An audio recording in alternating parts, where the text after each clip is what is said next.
Hello नमस्कार, कैसे हैं आप लोग। आप आंकड़ों का निरूपण आ रहा है, मैं आज उसी के लिए कराऊंगा आंकड़ों का निरूपण।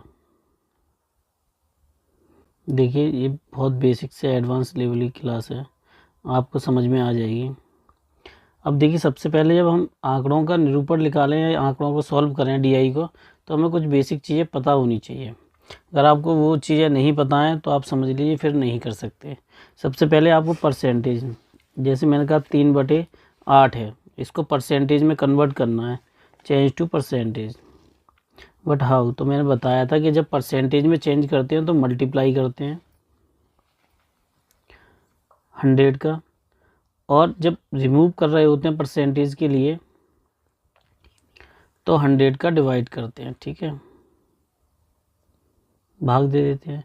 तो यहाँ पर अगर मुझे परसेंटेज में चेंज करना है तो 100 का मल्टीप्लाई इसका, इसमें ये 20 हो गया, तो कितना हो गया 60%। जब माना मैंने कहा 60% है कोई वैल्यू और मुझे उसे भिन्न में बनाना है, तो 60/100, 0 से 0 कट 3/5। तो ये आप समझ में लीजिए, अगर आपको ये आते हैं समझ में तो आप बहुत ज़रूरी है। अब देखिए, इसमें दूसरी चीज़ आती है, आपके तुलनात्मक भिन्न होती हैं, आपने शायद पढ़ी हो तुलनात्मक भिन्न। देखिए x minus by upon by, अब मैं इसको परसेंटेज में कन्वर्ट करने के लिए बोलूँ तो बस भाई x minus by upon by into 100, ठीक है। अब जैसे एग्जांपल देखिए, 2012 में मैंने 60 करोड़ रुपए कमाए, ठीक है। 2013 में मैंने 72 करोड़ कमाए। बहुत बेसिक से बता रहा हूँ, इसमें बहुत अच्छे लेवल के क्वेश्चन भी हैं, आप अगर थोड़ा सा फोकस करते रहेंगे तो समझ में आ जाएगा, ठीक है। तो देखिए 72 माइनस 60/60, अब इसे परसेंटेज में कन्वर्ट करना है, तो देखिए इंटू 100, तो आपके भाई कितना हुआ 12/60 इंटू 100, 12×5 = 60 और 5 दूनी 10, यानी कितना निकल के आया 20%, ठीक है। यही आपका आंसर होगा। अब इसमें कुछ और भी है जो मैं आपको बताता चलूँगा, लेकिन आपको अगर ये बेसिक चीज़ें समझ में नहीं आती तो आप समझ लीजिए फिर सीखना बहुत मुश्किल है। अब देखिए, इसमें मैं आप लोगों के लिए कुछ बताता हूँ। आपको औसत पता होगी, औसत जो होता है, औसत निकालने की आपको ट्रिक पता होनी चाहिए। औसत का जो फॉर्मूला होता है वो क्या होता है आपका, कुल योग, कुल पदों का योग, जो आपका क्या होता है, समूह जितना होता है उन सभी का योग होना चाहिए, और नीचे होता है कुल पदों का योग, आपके कुल पदों का योग, ठीक है। ये औसत का फॉर्मूला होता है। अब देखिए, इसमें मैं आप लोगों के लिए क्वेश्चन कराता हूँ, आपकी समझ में आ जाएंगे, ठीक है। यहाँ से पढ़ना स्टार्ट कीजिए। देखिए, अब मैं आपके लिए क्वेश्चन करा रहा हूँ, एक एक करके कराऊंगा, तो आपकी आराम से समझ में भी आ जाएंगे और आपको कोई परेशानी भी नहीं होगी, ठीक है। यहाँ पे वो कहता है कि लेखा विभाग में आपके 50.4 पॉइंट डिग्री और 136.8 डिग्री, विपणन विभाग में आपके 79.2, IT विभाग में 57.6 और HR विभाग में 36। कुल कर्मचारियों की संख्या इतनी है, लेकिन उसमें ये दे रखा है पुरुष इतने और महिला इतनी है। ये बात बहुत आराम से याद रखना, अगर कुल पूछे जाएंगे तो 5 होंगे, और बाकी जो जैसे कुल इनके पूछ लिए हैं HR के, तो कितने हो जाएंगे आपके 25 हो जाएंगे, ठीक है। आप अगर कुल पर भी फोकस करके रखेंगे, आपको टाइम हो तो बना लीजिएगा। ये 5 हो गए और ये आपके 13 हो गए, ठीक है। अब सबसे पहले इसमें पढ़िए क्वेश्चन को, क्या कहता है, कुल उत्पादन विभाग में कार्यरत पुरुषों की संख्या उस विभाग में कार्यरत कुल कर्मचारियों की संख्या का कितना प्रतिशत है, वो ये आपसे पूछ रहा है। तो पहले देखिए, हम किसी को अभी संख्या में परिवर्तन करने के लिए, जो कि आपके डिग्री में दिया गया हो, जैसे 6 डिग्री दे रखा हो, तो इसको परिवर्तन करने के लिए संख्या में हम कैसे करते हैं। तो देखिए, सबसे पहले कुल जो कर्मचारियों की संख्या है वो कितनी है आपकी 3250। अब वो आपसे ये कह रहा है कि उत्पादन विभाग में कुल कितने, ये हैं 136.8 डिग्री।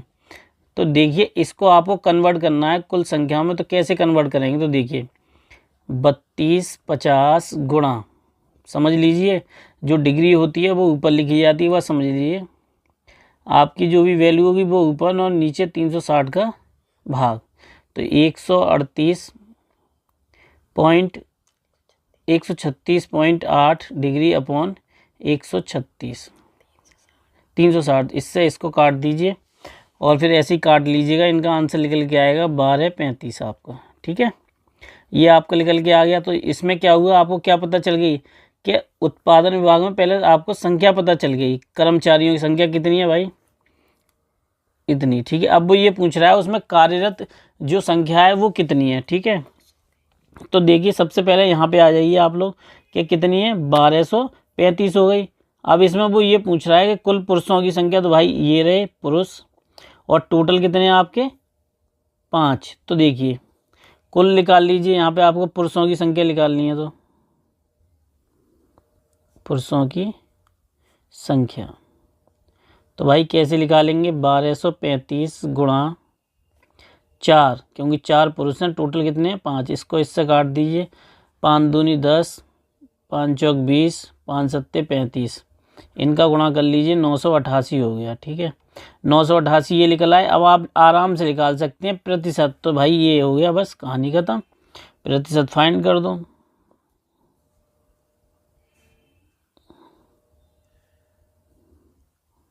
प्रतिशत देखिए कैसे निकलता है, कुछ क्वेश्चन आराम से करने होते हैं भाई, एकदम नहीं समझ में आएंगे, धीरे धीरे समझ लीजिए। प्रतिशत कैसे फाइंड होगा इनका, ये देख लो, 988 बटे 1235 गुणा 100, काट पीट लीजिए, आपकी समझ में आ जाएगा भाई आराम से। 2 4 7 और ये आपके कितने हो गए 20। अब इससे आप इसको काट दीजिए, ये 4 बार कट जाएगा, भाग दे लीजिए, 4 दूनी 8, 80%। कितनी संख्या हुई, 80%। जो पहला वाला क्वेश्चन था, ये मैं इसलिए धीरे धीरे बता रहा हूँ ताकि आपकी समझ में आ सके। तो ये वाले पहले का आंसर कितना है भाई, इसमें से कोई आंसर दे रखा है क्या आपका, कोई आंसर नहीं है इनमें से, तो इसका आंसर क्या है, मैं बहुत एडवांस लेवल के क्वेश्चन करा रहा हूँ, इसलिए आपकी ये 80% है, जो कि इसमें है नहीं। ठीक है, तो ये आंसर आपका सही होगा, ये सही होगा। आप दूसरे पे आ जाइए, IT विभाग में कार्यरत महिलाओं की संख्या सभी विभागों को मिलाकर संगठित कार्यरत कर्मचारियों की संख्या का कितना प्रतिशत होगा। क्वेश्चन तो वही है मेरे भाई, चाहे महिलाओं के लिए सही। अब मैं इसको रिमूव कर दे रहा हूँ क्योंकि मुझे दूसरा क्वेश्चन करना है, इसलिए। ठीक है, ये आप स्क्रीनशॉट ले लेना जब भी करो, कुछ भी वो जो आपको अच्छा लगे। ठीक है, तो यहाँ से इसमें करते हैं IT के विभाग में। तो देखिए वही एक फॉर्मूला है, वो ये है 3250 गुणा। अब इसमें कितनी है IT विभाग में, IT विभाग में सबसे पहले यहाँ से देखिए 57.6, 57.6 और बटे 360 पॉइंट से हटा दीजिए इसको, इनको काट लीजिएगा आप 0 0 करके, इसका आंसर निकल के आएगा 520। ठीक है, तो आपके कुल में कितने निकल के आ गए 520। अब वो ये पूछ रहा है महिलाओं की संख्या, तो भाई महिलाओं की संख्या आप कहाँ से ज्ञात करोगे IT में, ये रही महिलाओं की संख्या 3, कुल कितने हैं आपके 10, ये मैं पहले ही बताया, टोटल करके रखिए, आपके काम में आएगा। तो यहाँ से महिलाओं की संख्या ज्ञात कर लीजिए, महिलाओं की संख्या,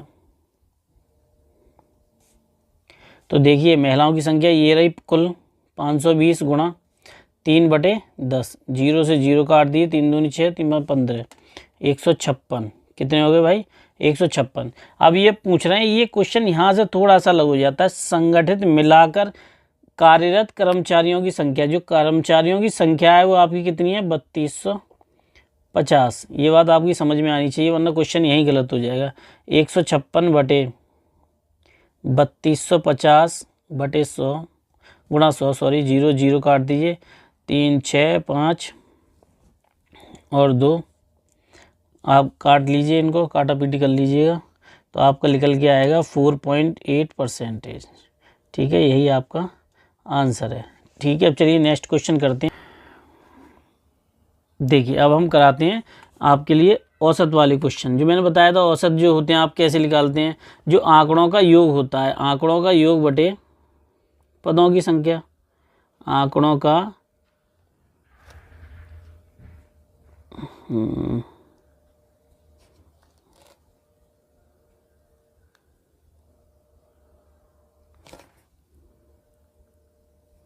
देखिए अब हम क्वेश्चन करते हैं। देखिए मैंने औसत वाले आपको क्वेश्चन कराए थे। औसत वाले में जो मैंने आपको बताया था, शुरुआत में ही बता दिया था कि आंकड़ों का योग, संख्या का योग बटे पदों की संख्या। ठीक है, अगर आप फ्री में भी नहीं पढ़ सकते तो समझ लीजिए, पर कुछ नहीं कर सकते जीवन में। तो यहाँ से सब देख लीजिए। यदि विराट कोहली द्वारा एक दिवसीय मैचों की संख्या 5 पारियों में 55, 45, 75, 35, 95 रन बनाए गए तो उनकी औसत पारी ज्ञात कीजिए। भाई औसत ज्ञात करने का सबसे अच्छा तरीका है, इन सबको ऐड करो। 45, 75, 35, 95 बटे कुल पद कितने हो गए बेटा आपके, भाई मेरे, सॉरी 5 हो गए। इन सबको ऐड करो। 55, 45 ये 100 हो गए, और इनको ऐड कर लो, 100 ये हो गए, ये 95 हो गए आपके। तो सब टोटल कितने हो गए, 305 हो गए आपके। ठीक है, और ये 305 हो गए,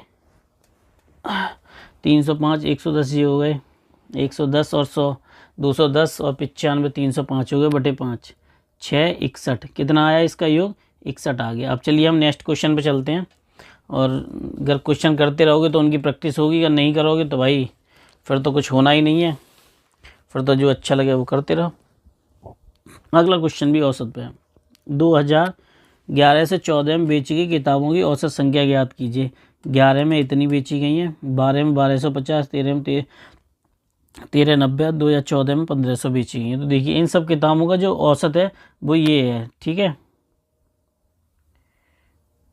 इनको करिए, चलिए देखते हैं। तो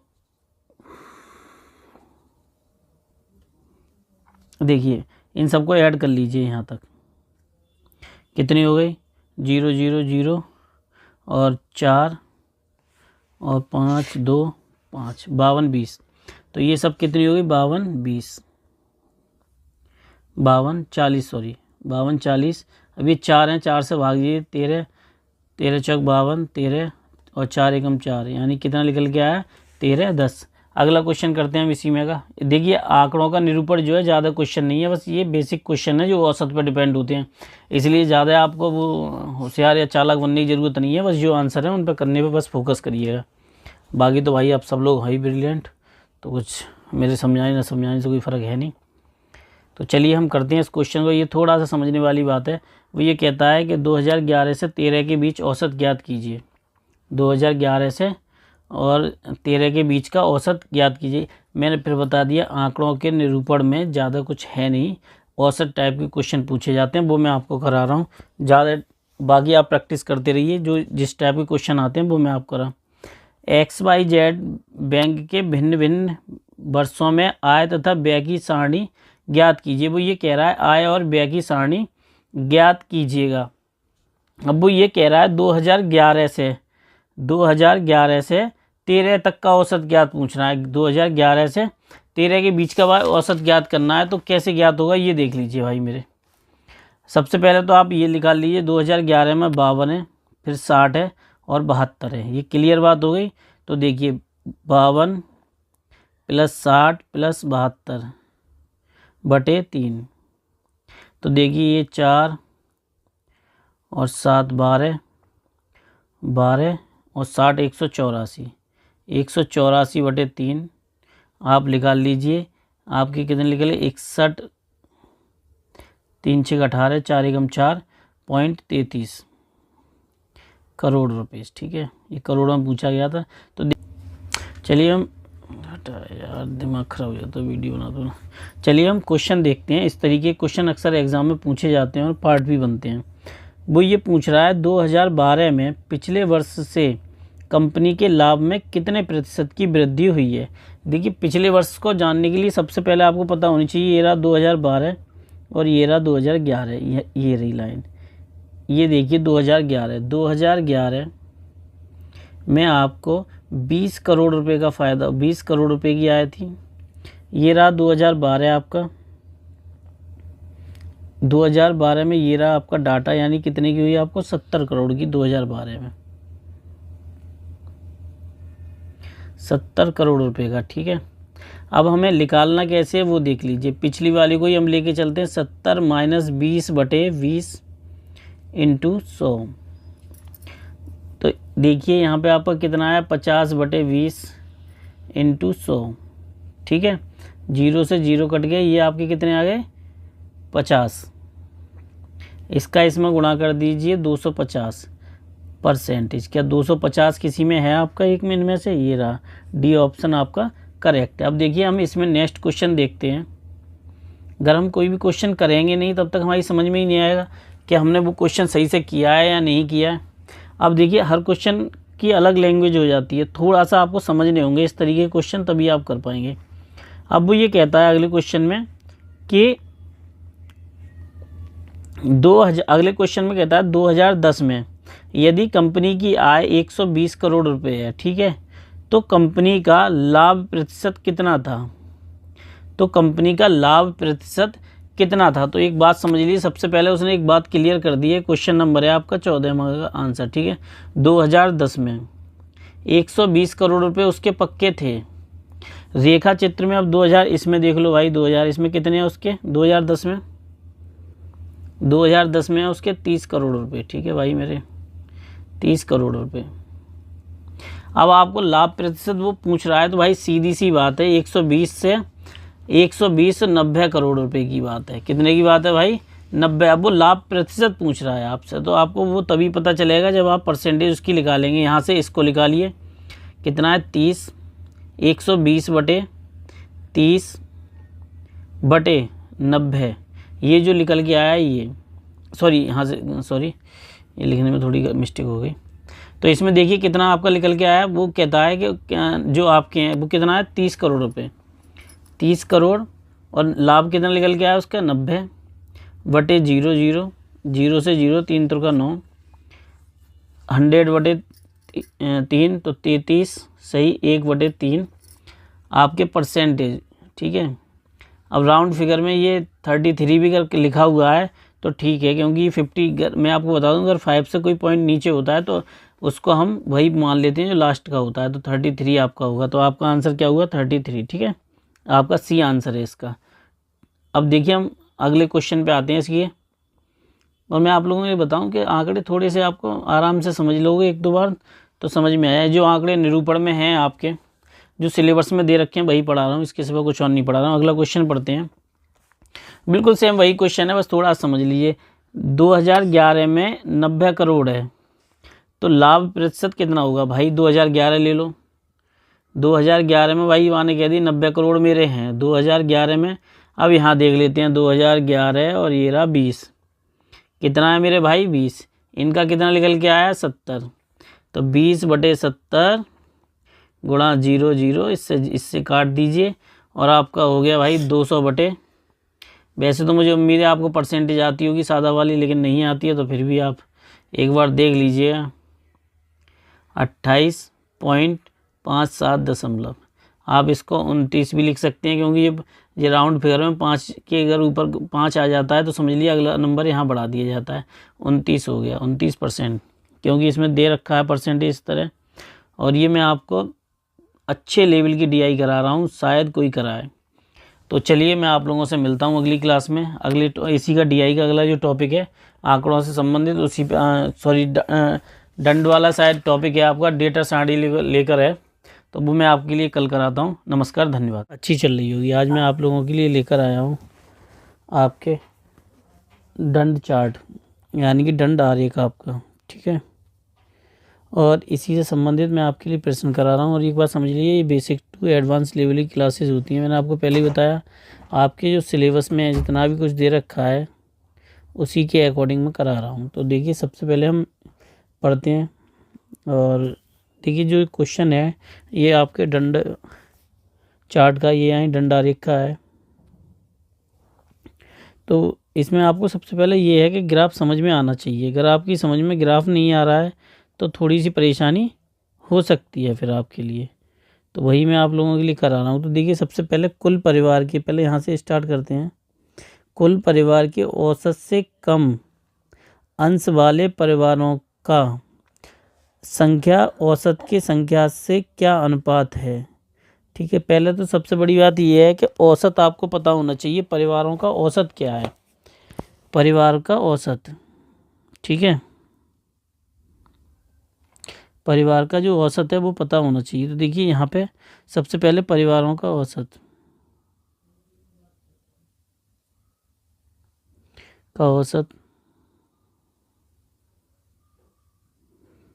तो देखिए ये 5, फिर 30, 45, 40, 25 और 5, ये 6 हैं।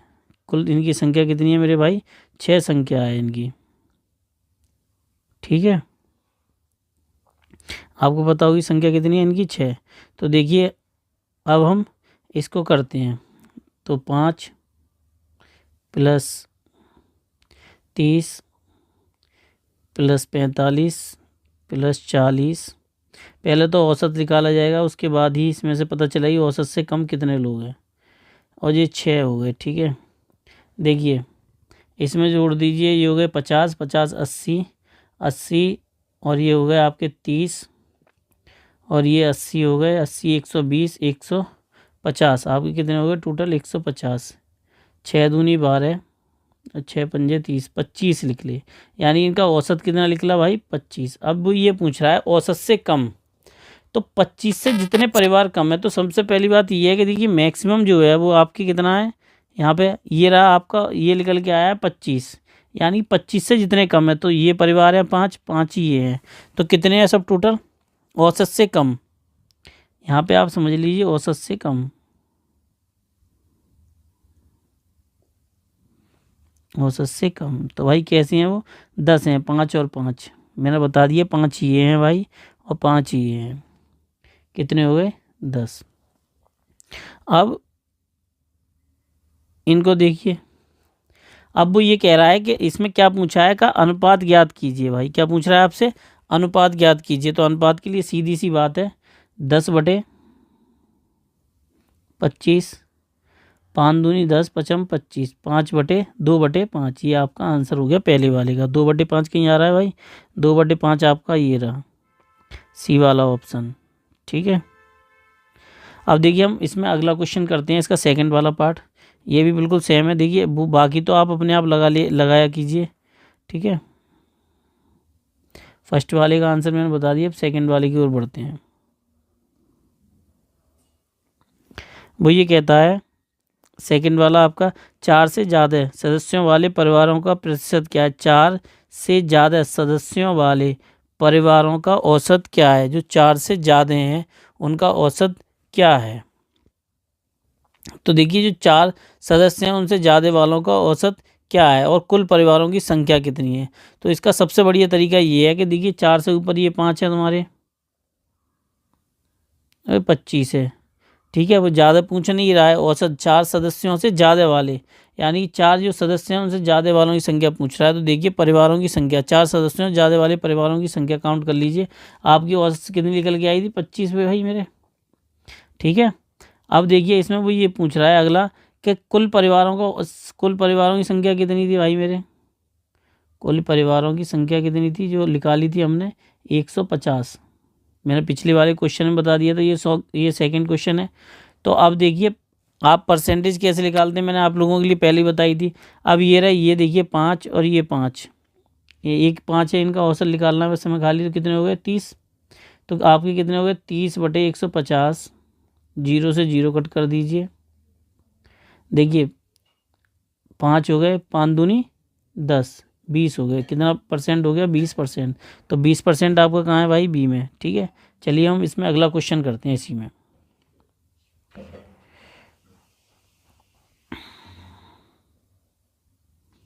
देखिए कोई क्वेश्चन करने से पहले उसके बारे में हमें थोड़ा बहुत बेसिक नॉलेज होना भी बहुत ज़रूरी है। जब तक हम उसकी बेसिक नॉलेज नहीं रखेंगे तब तक हमें उस क्वेश्चन के बारे में कुछ खास पता ही नहीं चलेगा।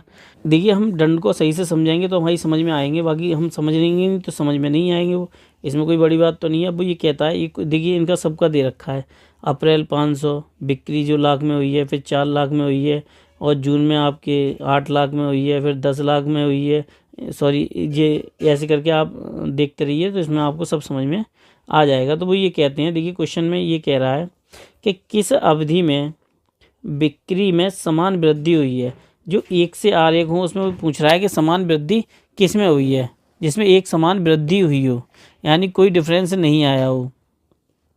तो देखिए सबसे पहले हम यहाँ से देखते हैं, ये देखिए 8, फिर हो गए आपके 10, फिर हो गए आपके 12। तो सब में कितने का अंतर है मेरे भाई? 2 का, 2 का। तो इसमें आपको एक बात क्लियर पता चल गई कि जून से अगस्त के बीच में, जून से अगस्त के बीच में, यानी कि तीसरे का जो आंसर होगा वो कितना होगा भाई मेरे? आपका सी, क्योंकि जून और अगस्त के बीच में क्या है? बिल्कुल समान वृद्धि है, समान वृद्धि हुई है, क्योंकि 2-2 का अंतर है। ये बात आपको क्लियर हो गई, समान वृद्धि हुई है। ठीक है, अब इसमें हम नेक्स्ट क्वेश्चन पढ़ते हैं, चौथा। देखिए क्वेश्चन तो सब एक से ही होते हैं लगभग, थोड़ा सा उनमें अंतर होता है, तो वो हमें थोड़ा सा ध्यान रखना पड़ता है।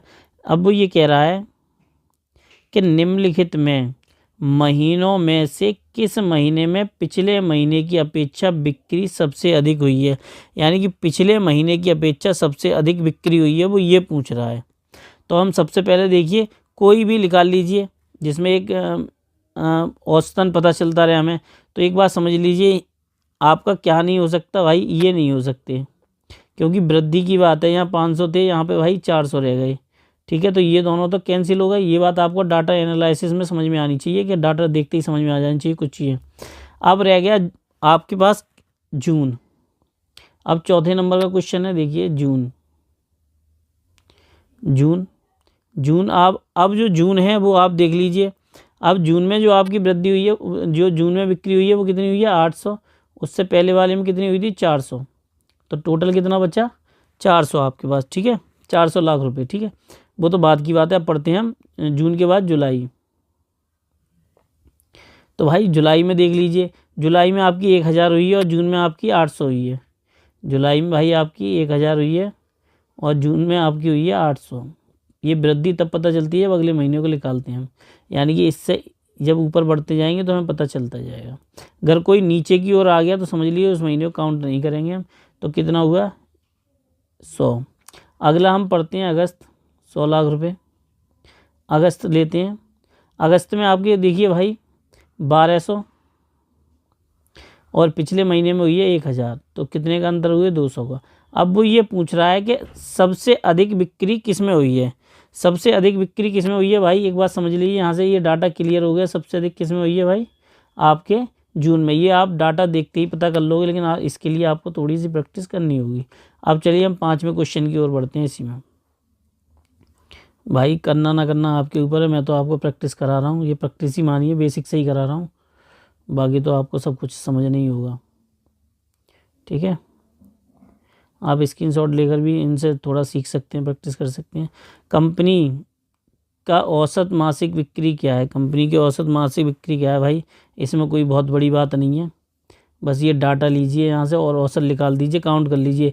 पहले 1 2 3 4 5, कुल पदों की संख्या 5 हो गई। ठीक है, अब सबसे पहले औसत के लिए मैंने बता दिया, ये 5वां है।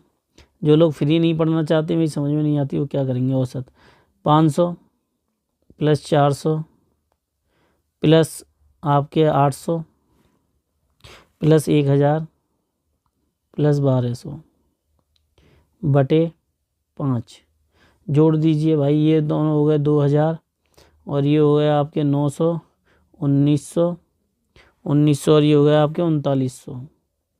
3900 बटे आपके 5, इससे भाग दीजिए। 5 7 35, बचे 4, 5 8 40, आपके हो गए 780 लाख रुपए। ठीक है, 780 लाख किस में आ रहा है भाई? 780 लाख आ रहा है आपके सी में। तो इसका आंसर क्या हो गया भाई? सी है। 5वें का क्या है भाई? सी। अगले क्वेश्चन की ओर बढ़ते हैं।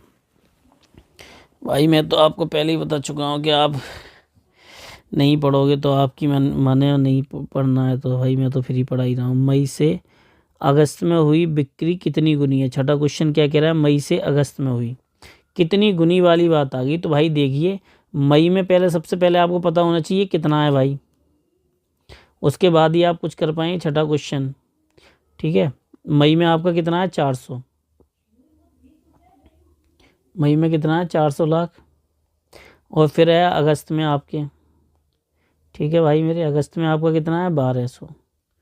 तो भाई गुना निकालने के लिए क्या करना है, बस भाग ही तो देना है, तो भाग दे दीजिए 1200 बटे 400, जीरो जीरो को 4 दिया 12। ये जो क्वेश्चन है ना सब आए हुए हैं ईयर वाइज, मैंने ईयर को हाइड कर रखा है कुछ वजह से, लेकिन सब आए हुए हैं पिछली वर्षों में। तो ये कितने हो गए 3 गुना, ठीक है। चलिए हम नेक्स्ट क्वेश्चन की ओर बढ़ते हैं, इसी टाइप के क्वेश्चन है वो भी, है ना। तो चलिए हम इस क्वेश्चन को करते हैं। दिए गए वर्षों में कितने वर्षों का उत्पादन औसत उस उत्पादन से कम रहा, औसत उत्पादन से कम रहा।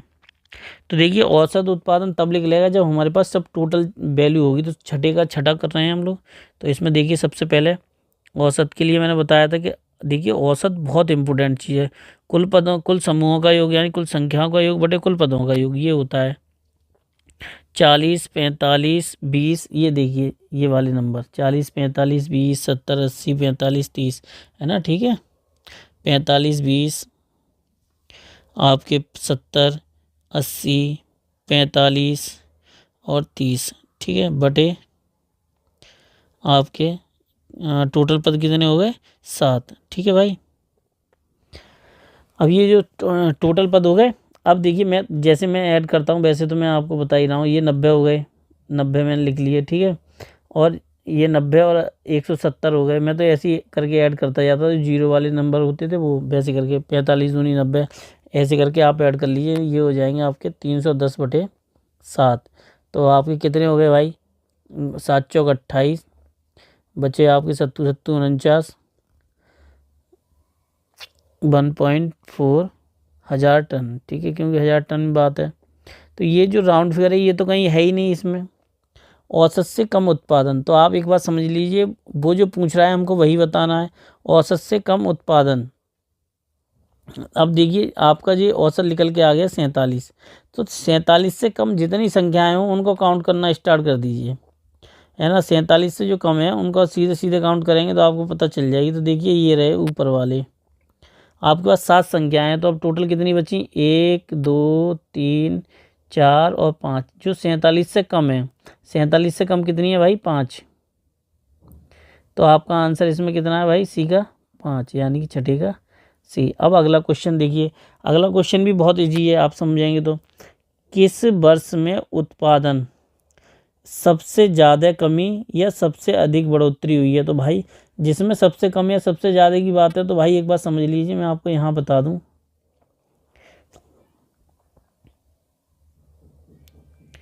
देखिए ये रहा 20 और ये रहा 70, दोनों के बीच में कितना डिफरेंस है भाई 50 का। तो सबसे कम या सबसे ज़्यादा इन्हीं के बीच में हुआ है। किस में हुआ है 2011 में। तो 2011 के लिए अब देखिए 7वां क्वेश्चन है। तो 7वें क्वेश्चन के लिए तो देखिए जो 7वां क्वेश्चन है इसमें सबसे कम और सबसे ज़्यादा की बात है। तो सबसे जो है वो क्या है आपके 70 - 20 बटे 50, ठीक है। तो ये 50 है और सबसे कम क्या है भाई आपके 20। तो क्या हो गया 50 बटे 20 इंटू 0 0। तो भाई 0 से 0 5 दूनी 10। इसका कितना हो गया 250%। कितने परसेंट की वृद्धि हुई है भाई 250% की। लेकिन किस में हुई है 2011 में भाई मेरे। तो इसका आंसर क्या होगा बी आंसर होगा इसका, ठीक है। अब हम इसमें नेक्स्ट क्वेश्चन पे देखते हैं, इसी टाइप का ये वो भी। तो देखिए वो क्या कहता है क्वेश्चन अगला वाला।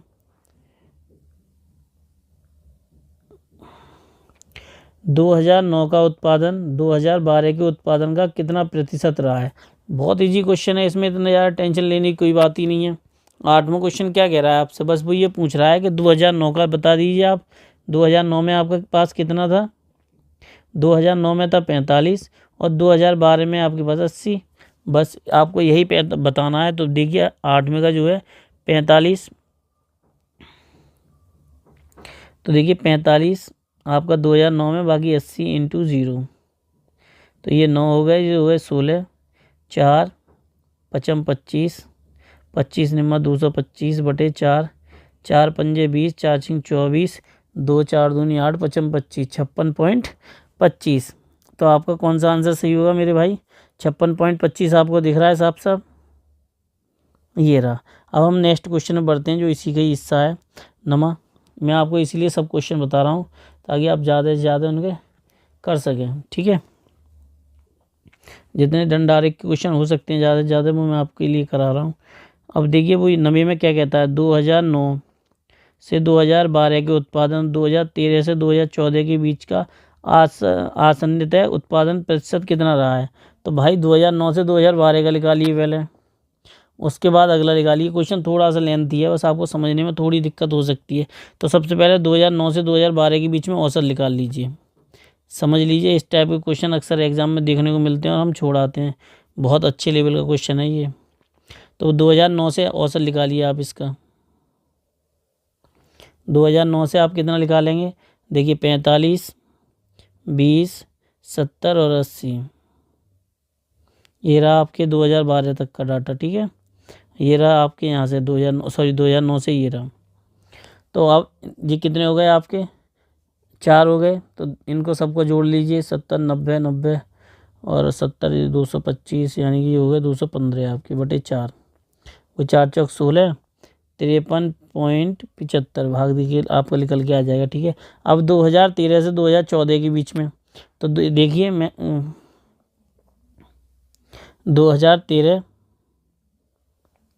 2013 और 2014, तो इसका कितना हो गया भाई, 45। 2013 से 2014 45 प्लस 30, जी कितना हो गया आपके 75 कुल। अब 2009 से औसत कितना हुआ है 2013, वो यही तो पूछ रहा है। तो इसमें बस कुछ नहीं है, बस आपको भाग देना है मेरे भाई, और कुछ स्पेशल चीज़ नहीं है। तो देखिए ये जो निकल के आया है बस इसका इसमें भाग दे देना, आपका आंसर आ जाएगा। तो देखिए 53.75 बटे 75 गुणा 100, 5 और 4, और आप यहाँ से 0 0 हटा लो भाई तब भी हो जाएगा। ये 300 हो गए, इनका गुणा कर लीजिए आप। 5, इसका कितना हो गया भाई, गुणा करिए। 5 चौक 20, 5 7 चौक 28, हासिल लागे 3, 3 चौक 12, 12 और 3 15, 20, 20 और 1 21 बटे 300।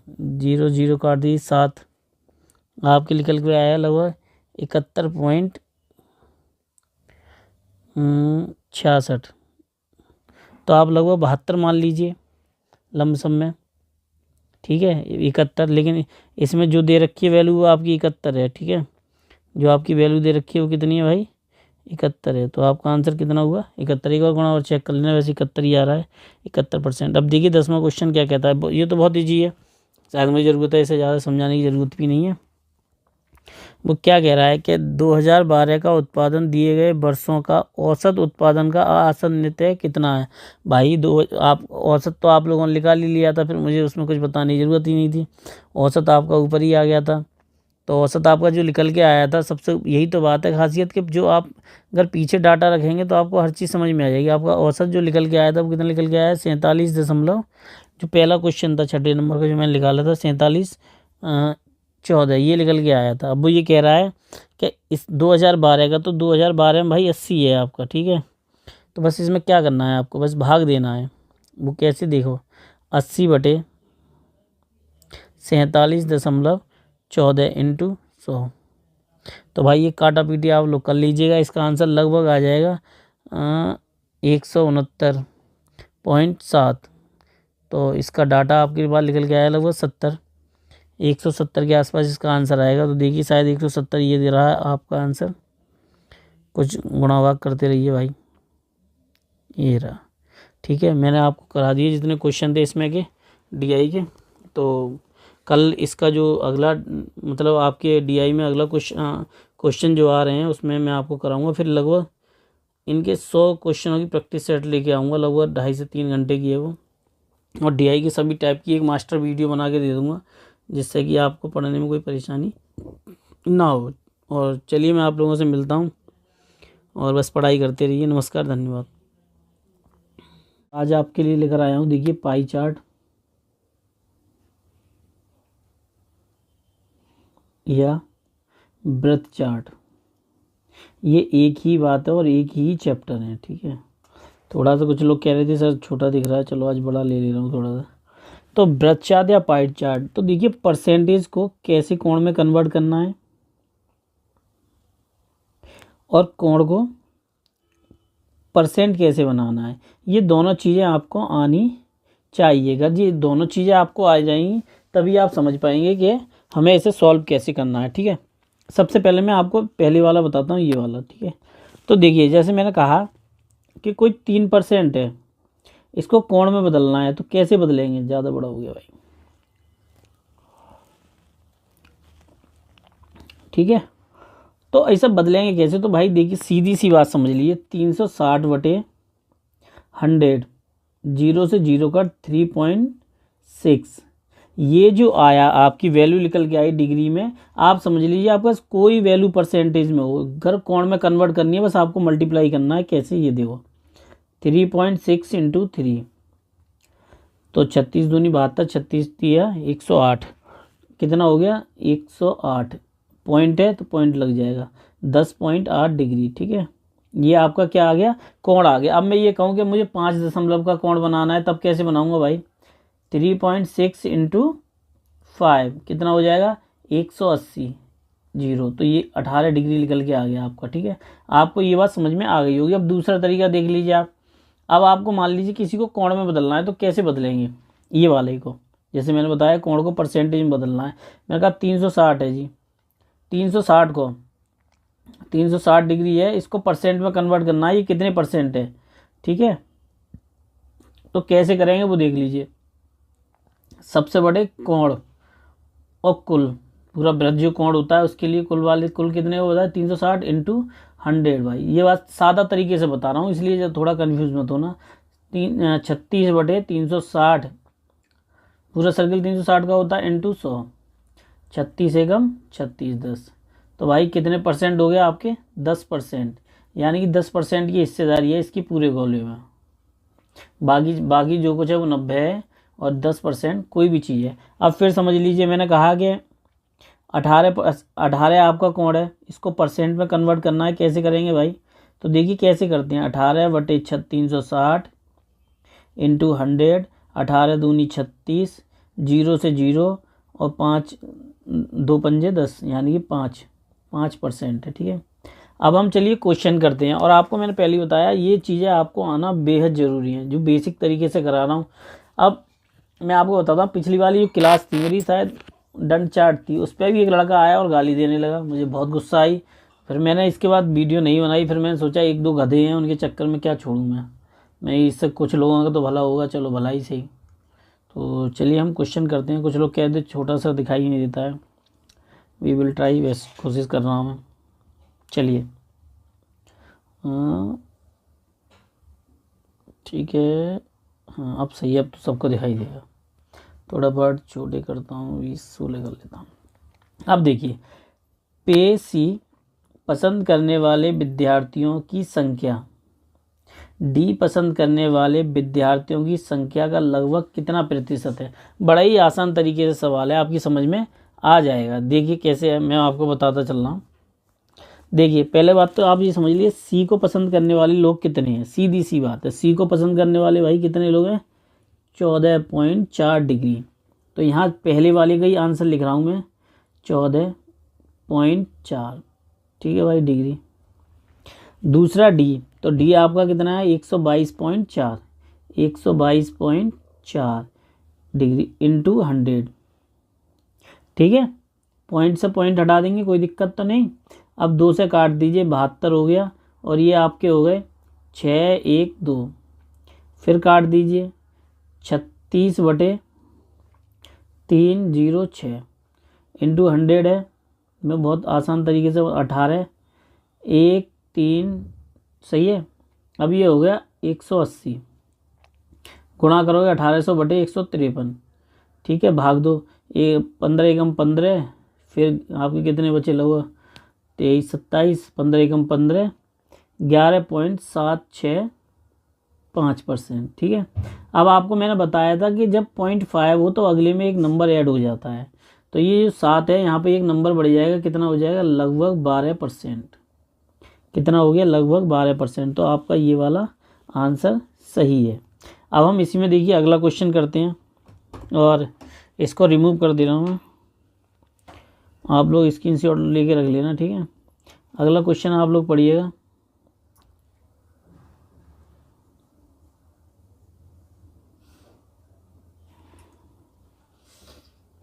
अगला क्वेश्चन आपका क्या कह रहा है, कितने विद्यार्थी बी पे और ई दोनों को पसंद करते हैं। ये भी बहुत आसान है। अब इसमें आपको कुल संख्या निकालनी है, तो कुल संख्या निकालने का सबसे अच्छा तरीका क्या होता है, कुल संख्या देख लेना, तो ये आपकी कुल संख्या है, ठीक है। अब आपको इसको कैसे फाइंड करना है वो भी मैं आपको बताता हूँ। पहले बी निकालिए और ई निकालिए। बी का कितना है आपके, बी का है आपके 57.6 प्लस, क्योंकि बी और ई दोनों बता रहा है, ये बात समझ रहे हैं। ई आपका कितना है भाई 64.8, 64 ये सेकंड वाला है भाई, ठीक है, 64.8। अब बात आई कुल की, तो वृत्त का जो पूरा कोण होता है भाई कितने का होता है, 360 का, 360। अब संख्या निकालनी है, तो भाई कुल विद्यार्थियों की संख्या कितनी है, 6800 गुणा 6800। आपको ये बात है कुछ मैं बहुत आसान तरीके से बता रहा हूँ, आपको याद रहनी चाहिए। अगर आप याद करते रहोगे तो आपको फ़ायदा होगा। तो कितना हो गया, 6 8 4 और 7 11 12, 6 5 11 11 1 12 बटे 360। 0 0 1 0 यहाँ से बढ़ा लीजिए भाई, वो 360 में 1 0 बढ़ा दिया है। 68 इंटू 0, 0 से 0 काट दे रहे हैं। अब इन्हें काट लीजिए भाई, 18 हो गया। ये आपके बचे 34 और 9 बचे, ये आपके 9 हो गए और ये 17, ठीक है। भाग दे लीजिए, 9 एकम 9 और आपके कितने बचे, 9 एकम 9 3, 9 3 27 और 9 3 27 32, 27 5 54, 9 6 54 इंटू 17 गुणा कर लीजिए, आपका लगभग आएगा 2000। 17 छिक्का 102 और 17 तिया 51 और 51 और 52, तो आपके हो गए 2312 ये, ठीक है। यही आपका आंसर है, 2312 आ रहा है, ये देखिए 2312। इसमें बहुत सन्निकट वैल्यू है, इसलिए आपको बहुत ही केयरफुली मल्टीप्लाई करना है, ठीक है। इसलिए मैं आपको बता रहा हूँ, बहुत आराम से क्वेश्चन को फोकस करके आप कर सकते हैं। अन्यथा की स्थिति में तो देखिए भाई, जो भी आपका चल रहा है आपको ही पता है, मेरे कहने ना कहने से क्या फ़र्क पड़ना है उनमें, पढ़ाई आपको ही करनी है। अगला क्वेश्चन देखते हैं। आपको बहुत केयरफुली इसलिए मैं आराम से बता रहा हूँ, ताकि आप सीखें ज़्यादा से ज़्यादा, और थोड़ा सा अगर आप एक क्वेश्चन को भी सही से कर लेंगे तो आपको बहुत फ़ायदा होने वाला है। अगला क्वेश्चन हम इसी में देखते हैं, और अगला क्वेश्चन तब समझ में आएगा जब हम उसको रीड करते रहेंगे। क्या देखिए, वो कह रहा है ए और सी दोनों को पसंद, तो सबसे पहले ए और सी की वैल्यू लिख लीजिए भाई। ए की वैल्यू कितनी है और सी की कितनी है, देखिए ए की है 79, तीसरे नंबर का क्वेश्चन है ये, 79.2 प्लस 14.4,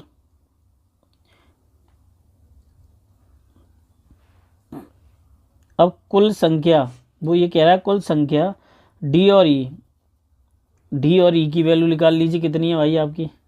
तो डी की वैल्यू कितनी है 122.4 और ई की कितनी है आपकी 64 ई की वैल्यू कितनी है भाई, ई की एफ की 21.6, इन दोनों का 122.4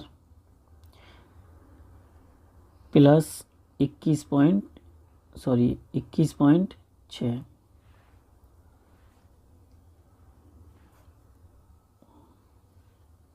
प्लस 21.6 बटे 360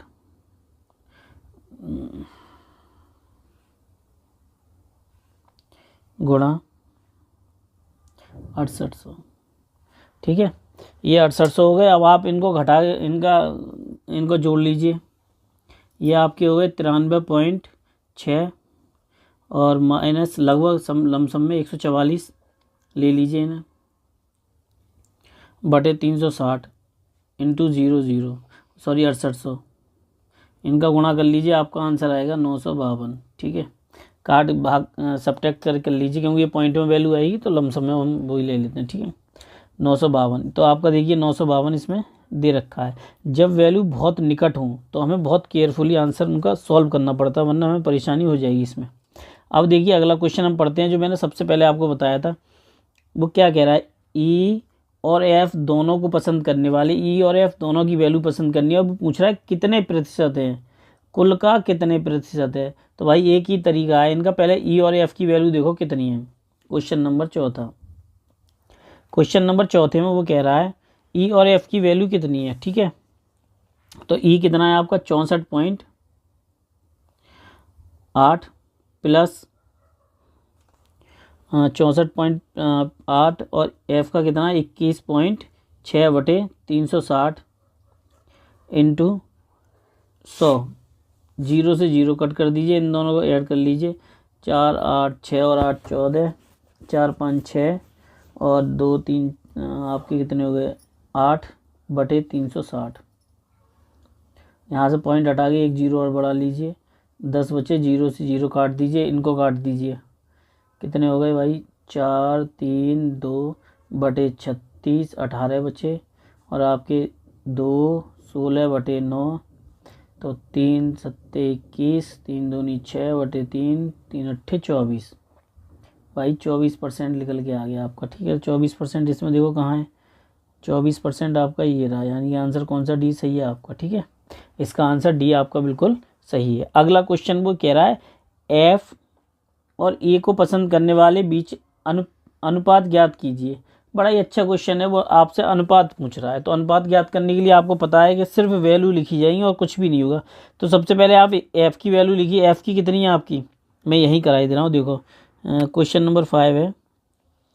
सबसे पहले आप एफ़ की वैल्यू लिखिए, कितनी है 21.6, ठीक है, पॉइंट डिग्री, ठीक है। अब अनुपात का निशान लगा लीजिए।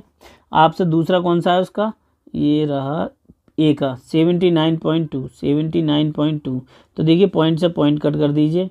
2 से 16 यानी कि आपके 10 8 और 3 9 6, फिर कट कर दीजिए 54 और 1 और आपके 9 8, फिर कट कर दीजिए 27 और आपके 9 9। अब ये आपको ही पता है 3 3 9 11, यानी कि 3.11। तो आपका 3.11 कहीं आ रहा है भाई, देखिए 3.11 आपका पहला वाला ही आ रहा है। चलिए हम इसमें नेक्स्ट क्वेश्चन करते हैं। पैर सो गया मेरा बिल्कुल। कॉल आ रही है। कहाँ आ रही है, के पापा की। कब आई, चलो देखते हैं, बात कर लो। कोई आने हैं क्या आज? हाँ वो एक मैडम है, वो आने कह रही हैं आज कितने टाइम?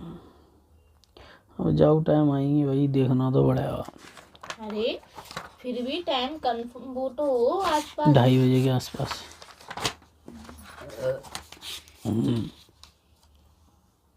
2 तो बज गए। कौन है जो आज सुबह कॉल कर रहे हैं वो? फ्लैट ले रही है वो, कह रही फ्लैट ले भी सकती हैं, नहीं भी। मैंने कहा ठीक है भाई, मैंने कहा नमस्ते दीदी, उन्होंने नमस्ते दीदी नहीं सुनी भाई, दीदी कहलवाना नहीं चाहती। नमस्ते मैडम, है क्या बोला,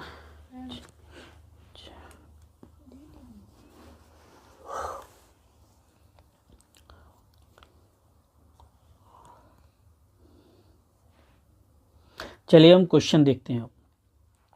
ये देखिए सब डिग्री में है वैल्यू आपकी, ठीक है भाई, कुछ और मत समझ लेना।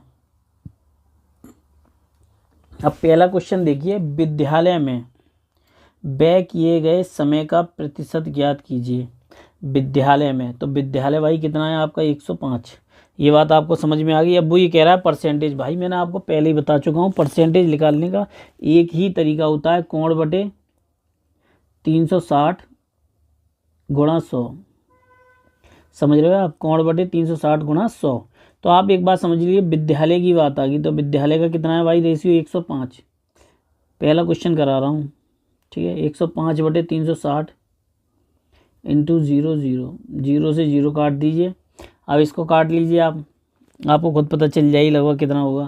तो 3 3 से काट दीजिए, 3 त्रिका 9, 3 पंजे 15, 135 और ये 6 हो गए, ये 5 5 पचम 25, 5 दिया 15, 15 से 17/6। तो भाई 3 दूनी 6 बचे आपके 5, 9 छिंग 54, बचे 1 और 1 बचे 4, 4 छिंग 36, 129.16 के आसपास आपकी वैल्यू आ रही है। 16-17 के आसपास आएगी। तो आप लमसम में इसको 30 मान लीजिए, क्योंकि यहाँ पे कोई और वैल्यू दे नहीं रखी है, क्योंकि 25 के आसपास है नहीं कोई वैल्यू। तो ये आपका आंसर हो गया। ठीक है, मैं आपको पहले ही बता रहा हूँ कि जितना आप क्वेश्चन करेंगे उससे ज़्यादा समझने के लिए आपको ये समझना ज़रूरी है कि हम बेसिक तौर पर उन क्वेश्चनों की पकड़ है या नहीं है। ठीक है, अब नेक्स्ट क्वेश्चन देखते हैं इसी में। वह खेल कूद में विश्राम की अपेक्षा कितना समय व्यय करता है। अब एक बात समझ लीजिए, पहली बात खेलकूद, दूसरा आपका विश्राम। खेलकूद और विश्राम, तो आपको इसके लिए बहुत ज़्यादा समझने की ज़रूरत नहीं है। सबसे पहले आप खेलकूद देख लीजिए। खेलकूद आपका कितना है 30 और विश्राम कितना है 120 × 100। ये सेकंड नंबर का क्वेश्चन है। मैं आपको बड़ा आसानी से बता रहा हूँ। 3 4 और परसेंट की कितनी होगी 25, 4 से 100 को काट दीजिए, 125 हो गया, 25% सॉरी। तो कितना निकल के आया 25%। ठीक है, आपका आंसर आ गया 25। अगला क्वेश्चन देखिए इसी में। यदि वह खेल कूद, क्वेश्चन बहुत ही आसान है, थोड़ा सा बड़ा भी है और थोड़ा समझने वाली बात भी है, और थोड़ा सा टाइम लग सकता है इस क्वेश्चन को समझने में। यदि वह खेल कूद में गृह कार्य जितना समय व्यय करे, पहली बात समझ लीजिए, खेल कूद में गृह कार्य जितना व्यय करे, ये बात समझ में आ रही है आपके। खेल कूद में गृह कार्य जितना व्यय करे और शेष कार्यों में व्यतीत हुआ समय स्थिर रहे, तो विश्राम में कितने समय की कटौती होगी। तो सबसे बड़ी बात है 120 की। तो आप ये बात समझ लीजिए, क्वेश्चन में ये बात क्लियर है कि आपको 120 जो है वो अपॉन में रखना पड़ेगा, क्योंकि यहाँ ये बात क्लियर हो चुकी है कि वो ये साफ साफ आपसे पूछ रहा है कि एक विश्राम में कितना होगा। तो भाई आंसर जो भी लिख ले, आपका जो भी लिखा लो आप, सबसे पहले आप 120 को समझ लीजिए कि आपके पास 120 वैल्यू है। अब दूसरा वो ये कहता है कि खेल कूद में गृह कार्य जितना, खेल कूद में गृह कार्य जितना, खेल कूद और गृह कार्य, तो खेल कूद आपका 30 है और गृह कार्य आपका कितना है भाई 45। अब वो ये कह रहा है कि जितना इसमें से समय निकाल ले, तो भाई 45 में से आप 30 घटा दीजिए, 30 घटा दोगे तो कितना निकल के आएगा आपका 15। अब वो ये कह रहा है कि उसी समय में से आपको किस में निकालना है, विश्राम वाले समय में, शेष में विश्राम वाले समय में। तो भाई 15 घटा दो 120 में से, तो आपका कितना आया 105। तो देखिए 120 माइनस 105 × 100। अब इसको कट कर लीजिए, आपका कितना बचा 15/120 × 0 0, 15×8 120, 4 दूनी 8, 25, 25/2। आपका कितना निकल के आया 12.5 नहीं 12.5, 12.5 तो ऐसी लैंग्वेज में बोल देते हैं। तो ठीक है 12.5%। ठीक है, यही आपका शायद आंसर होगा। अभी इसमें कहीं ना कहीं दे रखा होगा। देखिए ये रहा।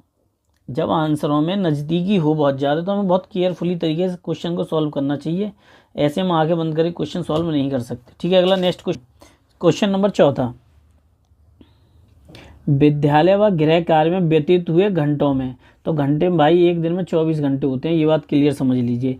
विद्यालय आपका कितना है 105 और गृह कार्य कितना है 45/360 × 24 घंटे, क्योंकि परसेंट नहीं पूछ रहा है, वो घंटे में पूछ रहा है। तो 60/360 × 24, 0 से 0 कट कर दिए, 6 × 36, 6 चौक 24। तो भाई कितना समय व्यतीत हुआ उसका 4 घंटे। कितना समय हुआ भाई मेरे उसका 4 घंटे। यहाँ से ये बात आपकी समझ में क्लियर आ जानी चाहिए, कितना समय हुआ उसका 4 घंटे। ठीक है, अब देखिए हम नेक्स्ट क्वेश्चन करते हैं इसमें 5वां।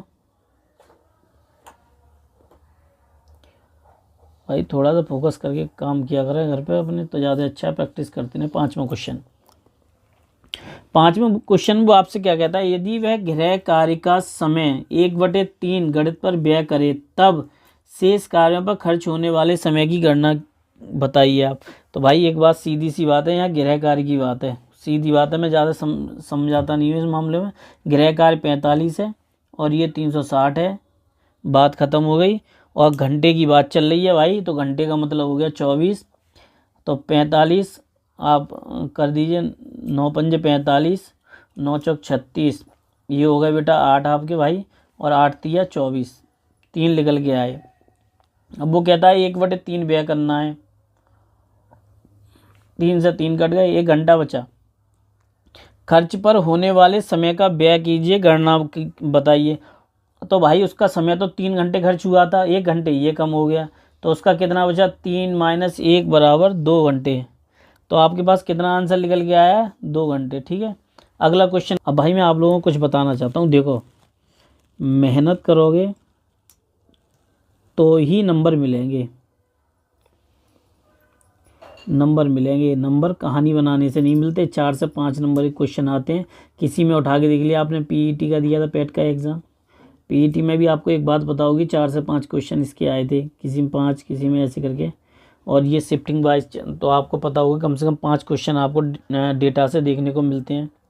भाई एक बात समझ लीजिए, जितना मैं आप लोगों के लिए बता रहा हूँ ना, वो बहुत ही बेसिक से है। इसके और क्वेश्चन लेके आऊँगा, लेकिन पहले आपको बेसिक तरीके से तो बता दूँ भाई, जब आप बेसिक तरीके से नहीं करेंगे तो एडवांस पे कैसे पहुँच जाएंगे। तो मेरा बस आपसे इतना ही कहना है, पढ़ाई करते रहो और सोचा करो यार। चलिए मैं आप लोगों से मिलता हूँ, नमस्कार, धन्यवाद। आज मैं आप लोगों के लिए लेकर आया हूँ जो आपकी आयत पे सवाल बचे हुए थे, उसी से संबंधित सारे सवाल लेकर आया हूँ। जितने हो सकते हैं कवर मैं उतनी कोशिश कर रहा हूँ इसमें। ठीक है, तो देखिए हम क्वेश्चन पढ़ते हैं कि नीचे दिए गए ग्राफ का अध्ययन करके निम्नलिखित प्रश्नों का उत्तर दीजिए। तो ये ग्राफ है आपका, इसमें देखिए इसका दे रखा है, कुल परिवार के औसत से कम अंश वाले परिवारों की औसत से क्या अनुपात है, ये क्वेश्चन पूछा गया है। तो सबसे पहले बात ये है कि किसी परिवार का औसत हमें ज्ञात करना होता है। ठीक है, तो औसत का मैंने एक फॉर्मूला आप लोगों के लिए बता दिया था, आपको पता होगी कि कुल संख्या बटे कुल नंबर। ठीक है, कुल संख्या मतलब कुल संख्याओं को योग बटे कुल नंबर। ठीक है, तो आप ऐड करना स्टार्ट कर दीजिए। देखिए इन सबको हम ऐड करते हैं पहले औसत में, फिर इनके नंबर काउंट कर लेते हैं हम।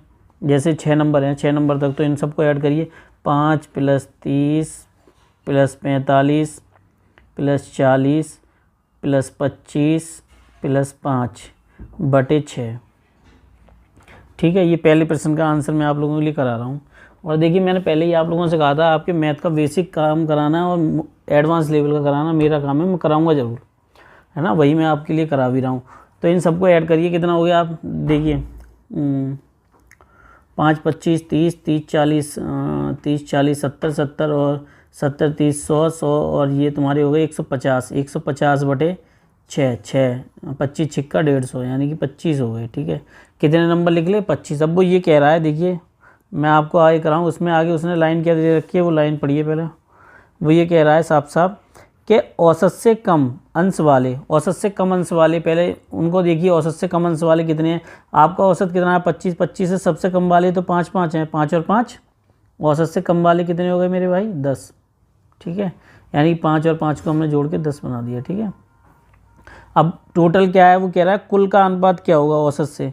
तो भाई देखिए आपका ये तो रहा कम, तो 10 बटे 25, 5 25 5 दूनी 10, आपका कितना निकल के आया, 2 बटे 5। ठीक है, अगला क्वेश्चन हम देखते हैं इसमें क्या है।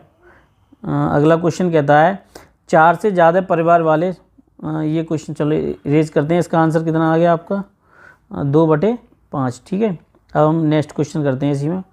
और देखिए भाई अगर आप मेरी क्लास ले रहे हैं मैथ की, आज मैं मास्टर क्लास इसकी आपको अपलोड करके दे दूँगा, आप लोग वो भी ले सकते हैं। ठीक है, अब यहाँ पे हम क्वेश्चन पढ़ते हैं, 4 से ज़्यादा सदस्यों वाले परिवारों का औसत प्रतिशत क्या है। 4 से ज़्यादा औसत वाले परिवारों का प्रतिशत क्या है। तो 4 से ज़्यादा वाले भाई कैसे पता चलेंगे आप लोगों के लिए, औसत पूछ रहा है, तो सीधी सी बात है, औसत निकालने का आपका तरीका क्या है भाई।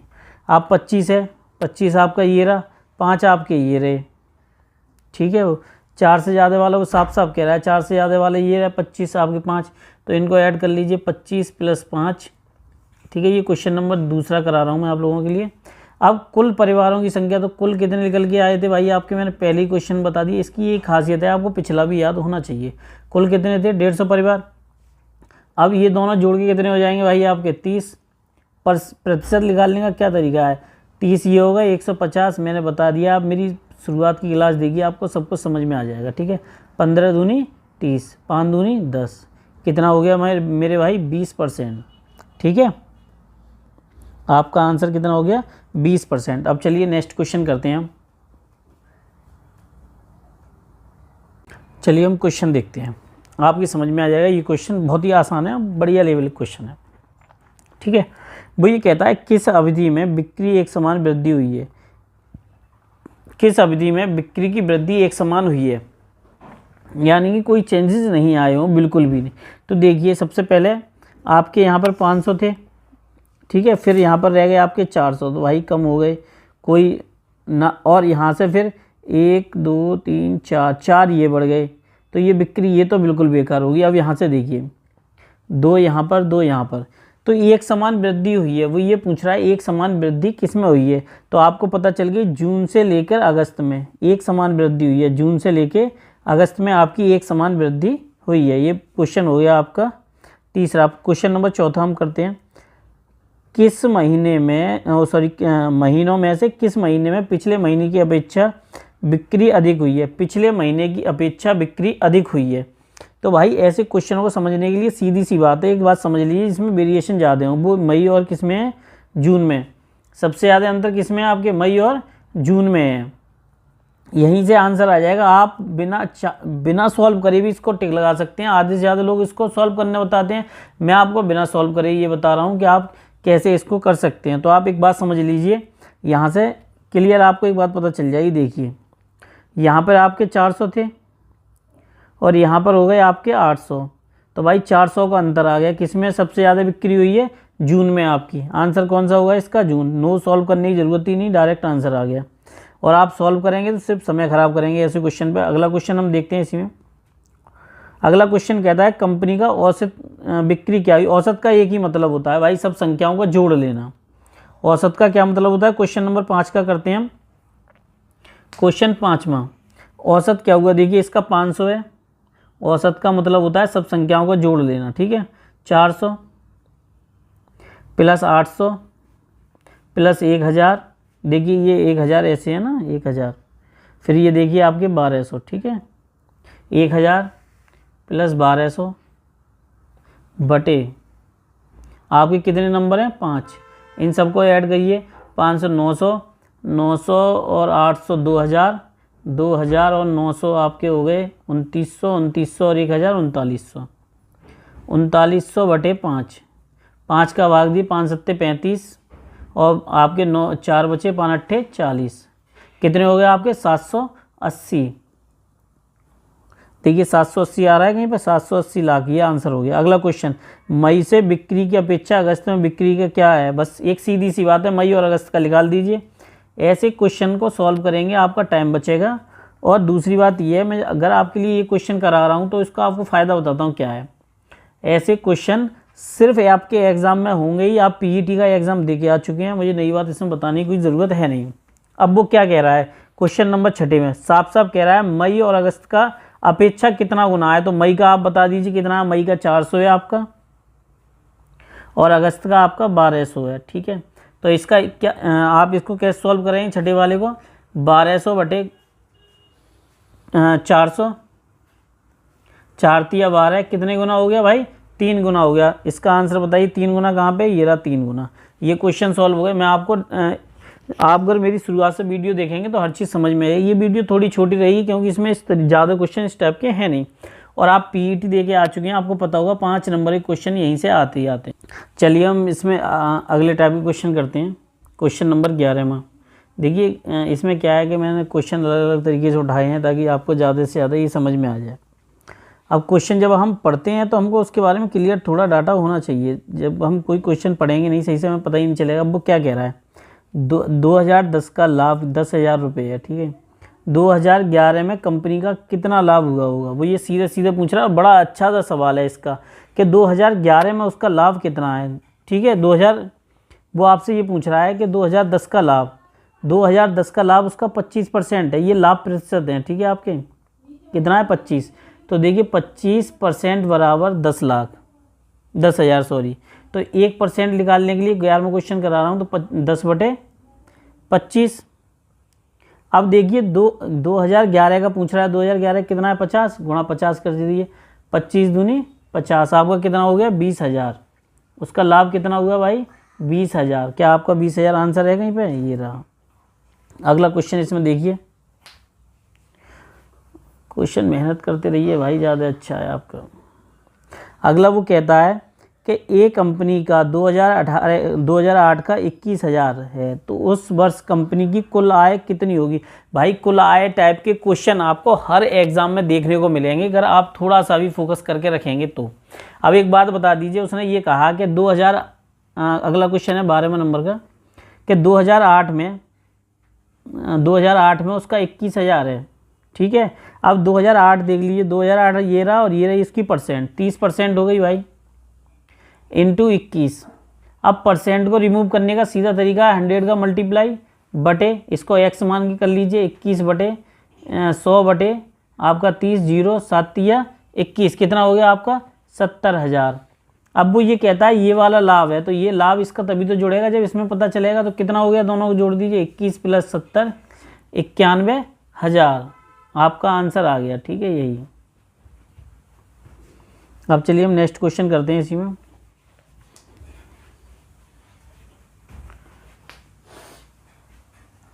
देखिए अगला क्वेश्चन आपसे क्या कह रहा है, थोड़ा सा टिपिकल है और आराम से ही कराऊंगा इसके लिए, क्योंकि ये क्वेश्चन थोड़ा दिमाग ज़्यादा खा सकता है आपका। वो ये क्या कह रहा है कि 2011 में कंपनी की 45 लाख आय थी, ये इसी की तरह है क्वेश्चन, इसकी तरह मान लो। तो उस वर्ष कंपनी ए का कितना लाभ हुआ। बड़ा आसान तरीके से एक बात समझ लीजिए, 2011 में 45 लाख थी, ठीक है। अब वो आपसे ये पूछ रहा है कि उस कंपनी का ए का कितना लाभ हुआ 2011 में। तो अब आप यहाँ से निकालेंगे 2011 में कितना है 50। अब लाभ के लिए हम क्या करते हैं आपको पता ही होगा, तो चलिए इसका हम आंसर निकालते हैं। देखिए 2013 में देखिए 45 लाख है, 45,000 है सॉरी, हाँ 45, 1 2 3 4 5 बटे 150 लाभ के लिए, इंटू आप मल्टीप्लाई कर दीजिए, रिमूव करने के लिए परसेंट है 100 इंटू 50 बटे परसेंटेज के लिए इंटू 0। तो देखिए 0 से 0 कट कर हो जाएंगे आपके, इस 0 से ये 5 तिया 15 और 3 पंजे 15, कितना निकल के आया आपका 1 2 3 4 5 15 लाख, यही आपका आंसर होगा। देखो कहीं पे होगा, ये रहा। अगला क्वेश्चन हम करते हैं। इसमें मैं आपको जितने तरीके के क्वेश्चन हैं बेसिक से वो आपको करा रहा हूँ, बाकी भाई आप लोगों में प्रैक्टिस की बात है, वो आप खुद करिए, प्रैक्टिस आपको करनी चाहिए। देखिए अगला कहता है कंपनी ए का 2008 और 2009 का लाभ समान रहा है, तो दोनों वर्षों में कुल खर्च का अनुपात। तो भाई सीधी सी बात है, दोनों का निकाल दीजिए अनुपात, ज़्यादा सोचने की ज़रूरत नहीं है। 2008 देखिए कितना है, 2008 में 30 है आपका और 2009 में आपका 40, ठीक है। तो आपको पता होगी 2008 और 2009 जब हम इनका निकालते हैं तो ये ऐसे करके होता है, उल्टा लिख देते हैं 40 बटे 30, 0 से 0 कट कर दीजिए, 4:3। अनुपात वाला एक क्वेश्चन आएगा ही आएगा किसी भी प्रश्न में, अगर आते हैं डेटा के प्रश्न तो, ठीक है। एक आएगा, एक परसेंटेज इंक्रीज वाला आता है और एक आता है डिक्रीज वाला आपका। ये इस तरीके के प्रश्न आपको देखने को मिलेंगे, ठीक है। 2 तरीके के प्रश्न आपको हमेशा देखने को मिलेंगे। अगला क्वेश्चन करते हैं इसमें हम। 2013 में कंपनी ए को 12 लाख का लाभ हुआ, तो उस वर्ष कंपनी का व्यय कितना हुआ है। अब वो ये पूछ रहा है आपसे खर्च कितना हुआ। 15वें क्वेश्चन भाई, सबसे पहले तो आप इतना समझ लीजिए कि आपको वही काम करना है जो कि मैं पहले बता के आ चुका हूँ हर क्वेश्चन में आपको। सबसे पहले कंपनी ए देखिए 2012 में 40% है, 2013 था सॉरी 2013, तो इसका कितना है 40%। तो 40% बराबर आपके कितना था भाई, 12। तो 12 इंटू 40/100, सॉरी 100/40, तो 0 से 0 4 तिया 12, आपको कितना आया 30। यही आपका आंसर हुआ, यही उसने खर्च किया है। तो 15 का आपका आंसर कितना हो गया भाई, 30 सी। देखिए इस टाइप के जितने क्वेश्चन हो सकते थे मैंने पॉसिबल वो आपको कराने की कोशिश की। आप ज़्यादा से ज़्यादा अब फोकस करें। मास्टर क्लास आज मैं आपकी शाम तक उम्मीद है अपलोड कर दूंगा। मास्टर क्लास मैं आपकी शाम तक अपलोड कर दूंगा, ठीक है। जितने भी हैं, ये आपका टॉपिक ख़त्म हो गया। मैं बहुत जल्द आपके लिए दूसरे टॉपिक पर वीडियो बनाना स्टार्ट करूंगा। मैथ का ये टॉपिक लगभग ख़त्म हो चुका है। और ये मैं कह रहा हूँ आपसे कि देख लीजिए, अगर आपने मेरी 1 पार्ट से लेकर 4 पार्ट तक की क्लास देखी है तो 5 नंबर आपके पक्के हैं, 5 मार्क्स पक्के हैं, कोई नहीं रोक सकता। बाकी आप ग्रामीण परिवेश की बुक अगर पढ़ना चाहते हैं अलग अलग तरीके की, तो मेरे टेलीग्राम को आप जाके ज्वाइन कर लीजिए। वहाँ मैंने 2 बुकें अपलोड कर रखी हैं, आप उनसे पढ़ाई कर सकते हैं, ठीक है। नमस्कार, धन्यवाद।